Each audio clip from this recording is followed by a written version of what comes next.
escuchamos a Jesús que está predicando.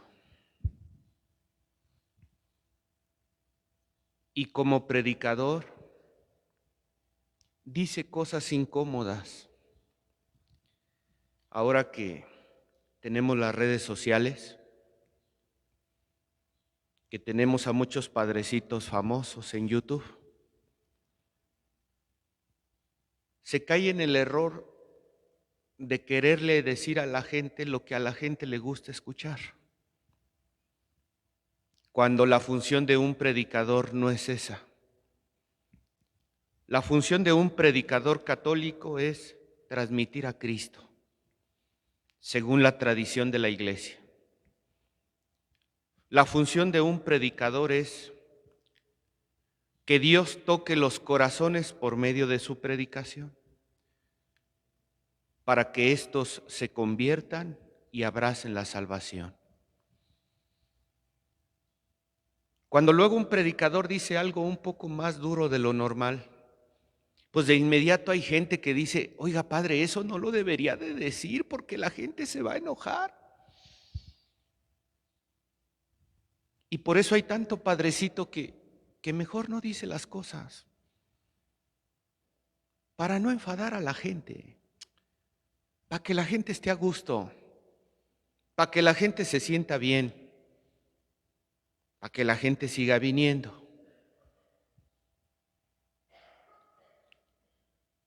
Y focalizamos nuestro objetivo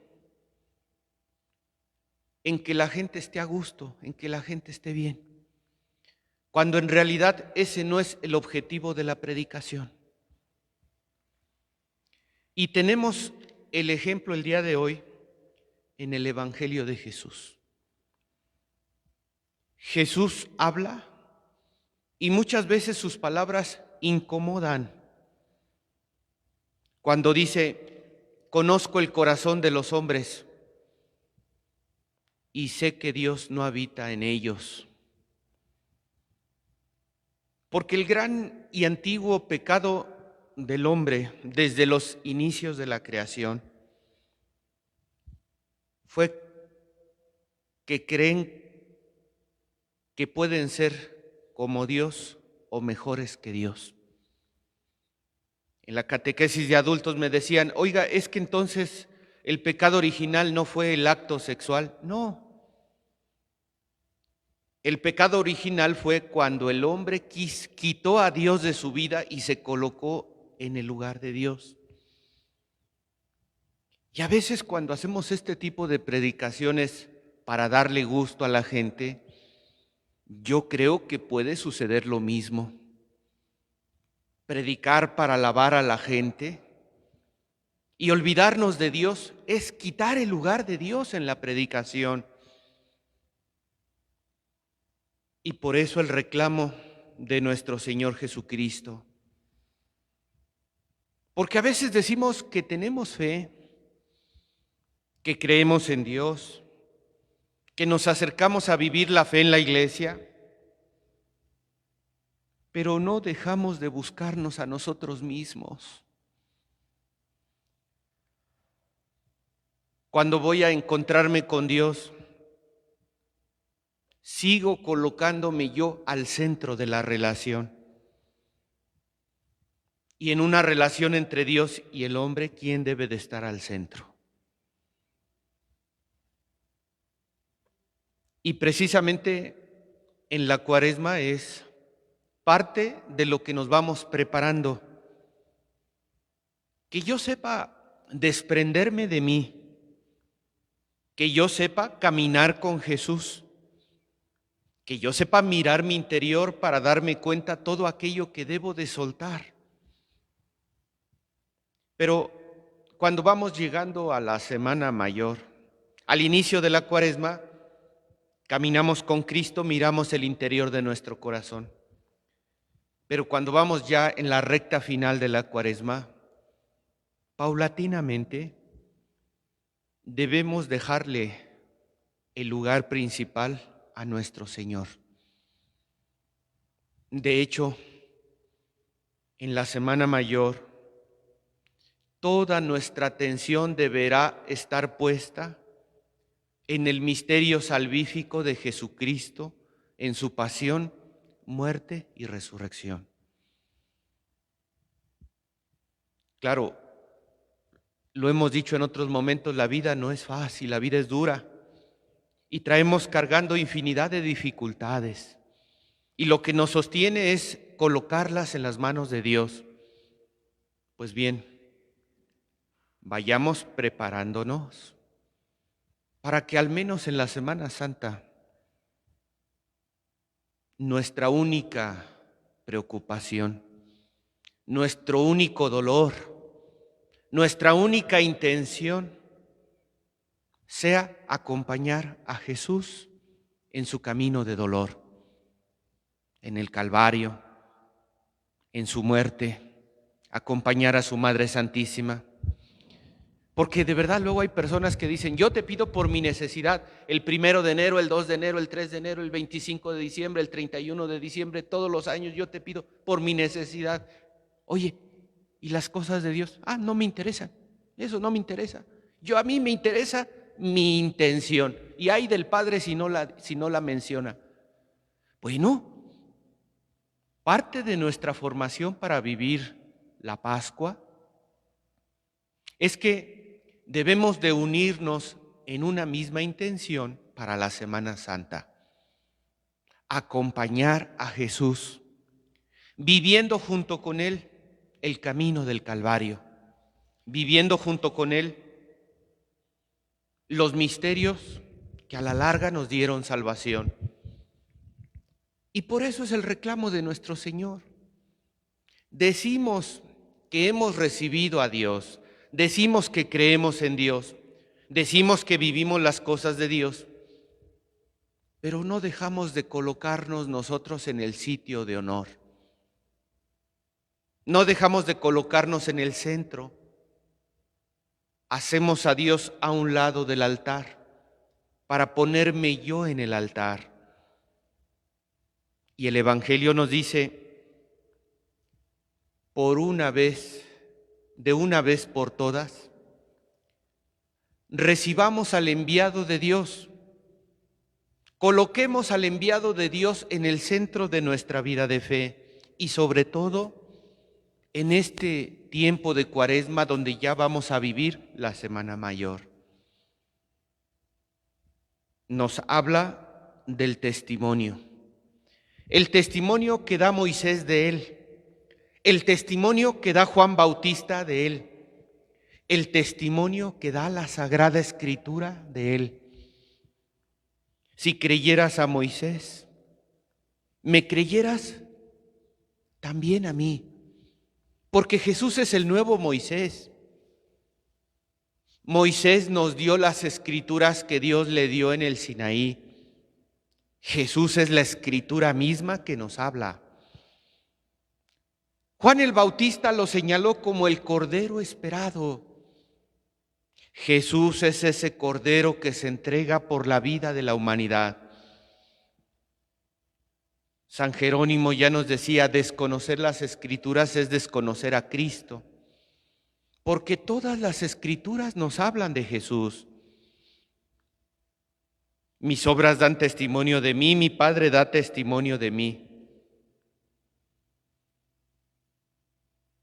Claro, es el Hijo el que nos viene a salvar. Es el Hijo el que viene a salvar al mundo, el que viene a darnos vida nueva. Pero a veces yo vengo a la iglesia y me coloco en el lugar de honor, dejando a Jesús en un segundo plano. Esforcémonos para acoger el mensaje que nos dice hoy Jesús en el Evangelio. Esforcémonos para acoger al enviado de Dios como el centro y culmen de nuestra vida de fe y de nuestra salvación. Porque de verdad es muy bonito cuando hablamos de un Dios amoroso, un Dios misericordioso, un Dios que va arriba del cerro a cargar a la ovejita y la coloca en sus hombros. Eso es muy bonito. ¿Quién no acepta a un Dios así? Pues todos. el Dios que te cura las heridas, que te carga en sus hombros. Eso es muy hermoso. Pero cuando se te habla de la exigencia del reino, es necesario cargar con la cruz de cada día.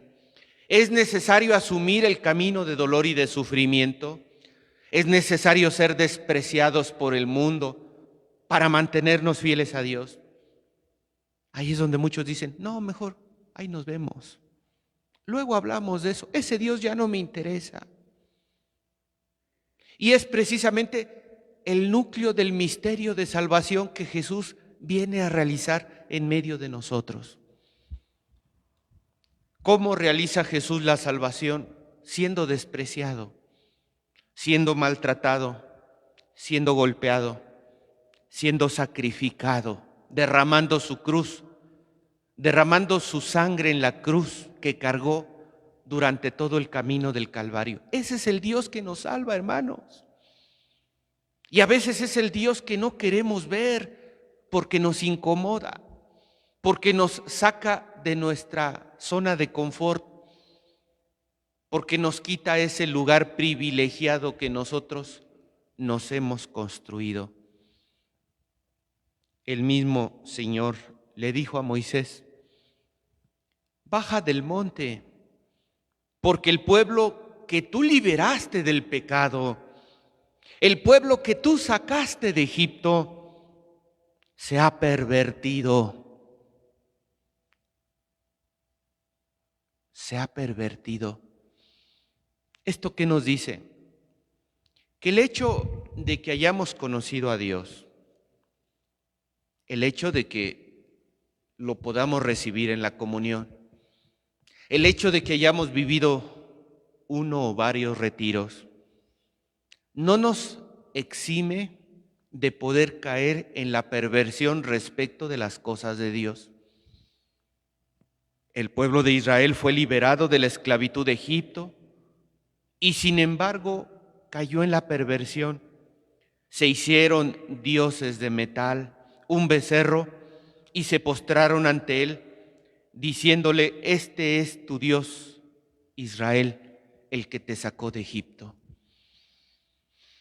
Pues que nosotros estemos atentos para no caer en ese error tan comúnmente entre la vida religiosa de las personas. Adán y Eva quitaron a Dios de su vida y se colocaron ellos como sus propios dioses. Pero es posible que también esté sucediendo en los que decimos que creemos en Jesucristo. Busquemos la gloria de Dios. A eso ha venido Jesús, a que nosotros podamos abrazar la gloria de Dios. Busquemos la salvación de nuestra alma, que nuestra alma no se pierda. A veces anteponemos nuestra comodidad, a veces anteponemos nuestra propia adulación y dejamos en un segundo término la gloria de Dios. Dejamos en un segundo término la salvación de nuestra alma. Y a eso es a lo que ha venido nuestro Señor Jesucristo. Acojamos a Dios en nuestras vidas permanentemente, porque mientras estamos metidos en esta condición de carne, podemos caer en el riesgo de volvernos idólatras de nosotros mismos. Acojamos a Dios en todo momento, en la persona que viene a nuestro encuentro, en los momentos de oración. Fíjate, mira tú, sobre todo en este tiempo de Cuaresma, en la oración, cuando yo elevo ese diálogo a Dios, ¿a quién coloco al centro? ¿A mí o a Dios? ¿Quién está al centro de mi oración? Ahí te vas a dar cuenta. Pidámosle pues al Señor, como decía Santa Teresa, mi mirada está puesta fijamente en el cielo y reconozco que del cielo me viene el amor que solo Dios me sabe dar en medio de mis pruebas y alegrías.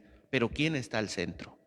Mi mirada puesta en el amor que me viene del cielo. O San Juan Damasceno, que también nos dice, la oración debe de ser la elevación del alma a Dios. ¿Quién está en el centro? Mi alma elevada a Dios. Hablaré desde la altura de mi sencillez y humildad en la oración. ¿O estoy hablando desde la altura de mi orgullo y mi egoísmo? Si conociéramos el don de Dios, si conociéramos el don de Dios, iríamos en la oración por un vaso de agua, decirle al Señor, Señor, dame tú de beber. Ojalá pues, queridos hermanos, hermanas, que aceptemos esta invitación que Jesús nos hace hoy para recibirlo a Él, el enviado del Padre, de quien nos habla Moisés, de quien nos habla Juan Bautista, de quien nos hablan las Escrituras.